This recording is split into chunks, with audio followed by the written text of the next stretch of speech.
দোস্তি নাটকের প্রথম পর্বে আমরা দেখেছি টনি আর সামাদের সেই নিঃস্বার্থ বন্ধুত্ব। রাস্তার ধার থেকে কুড়িয়ে পাওয়া অসহায় সালমার জীবন বাঁচাতে তারা যেভাবে ঝাঁপিয়ে পড়েছিল তা সত্যি অভাবনীয়। সালমার প্রতি টনি আর সামাদের ভালোবাসা দেখে আমরা সবাই মুগ্ধ হয়েছিলাম, তা আমাদের সবার মন ছুঁয়ে গেছে। কিন্তু গল্পের শেষটা ছিল এক বিরাট প্রশ্নচিহ্ন।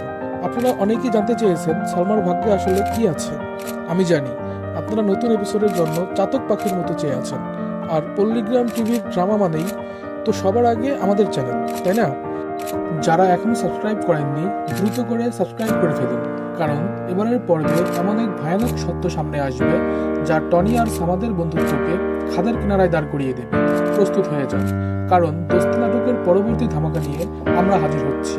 সালমাকে সুস্থ করার পর টনি আর সামাদ ভেবেছিল সব ঠিক হয়ে গেছে, কিন্তু আসল খেলা তো কেবল শুরু। এবারের পর্বে এমন এক টুইস্ট আসছে যা আপনার গায়ের লোম খাড়া করে দেবে। কে কে দেখতে চান এখনই কমেন্ট করে জানিয়ে দিন। আমাদের চ্যানেলটি সাবস্ক্রাইব করে রাখুন পরবর্তী আপডেট